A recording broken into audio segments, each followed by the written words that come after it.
నేను అఫీషియల్స్కి చెప్తున్నాను అండ్ భానుప్రకాష్ కూడా చెప్తున్నాను, నీకు నోరు రోజు రోజుకి పెరిగిపోతుంది. నిన్నలా మొన్న మీరు మాట్లాడిన దాని మీద ఇప్పుడు నేను కేసు ఇవ్వబోతున్నాను. అలాగే డెఫర్మేషన్ సూట్ కూడా వేయబోతున్నాను. ఇన్ని రోజులు నువ్వు కౌన్సిలర్కి ఎక్కువ, ఎమ్మెల్యేకి తక్కువ అని వదిలేశాను. కానీ రోజు రోజుకి నీకు బాగా ఎక్కువైపోయి నువ్వు మాట్లాడే విధానానికి ఫుల్ స్టాప్ పెట్టాలని ఈరోజు మేము ఒక డెసిషన్ తీసుకుంటున్నాం.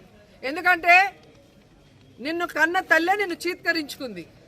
నీ తోడబుట్టిన వాళ్ళే, నీ తమ్ముడు కానీ నీ సిస్టర్ కానీ నిన్ను చీత్కరించారంటే నువ్వు ఎంత పెద్ద నీచ్ కమీనో అందరికీ తెలుసు.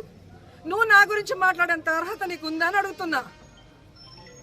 ఈరోజు నువ్వు ఎమ్మెల్యే అయిన తర్వాత గంజాకి అడ్డాగా మారిపోయింది పుత్తూరు నగరి. నువ్వు ఎమ్మెల్యే అయిన తర్వాత ఈరోజు డ్రగ్స్కి అడ్డాగా మారిపోయింది. నువ్వు ఎమ్మెల్యే అయిన తర్వాత ఈరోజు అక్రమ మైనింగ్ జరుగుతుంది, అక్రమ ఇసుక. ఇవన్నీ చేస్తూ నువ్వు మా మీద నిందలేస్తున్నావు. రాబోయేది జగన్మోహన్ రెడ్డి గారి ప్రభుత్వం. 5 ఏళ్ల తర్వాత ఈ 5 ఏళ్లలో నువ్వు చేసిన అవినీతిని కూర్చోబెట్టి కక్కిస్తానని కూడా ఈ సందర్భంగా తెలియజేసుకుంటున్నా. మా లీడర్లు బెదిరించో భయపెట్టేస్తో ఎవ్వరు భయపడిపోయేవాళ్ళు లేరు. మీ తాటాకు చెప్పులకి ఎవ్వడు భయపడేవాడు లేడు.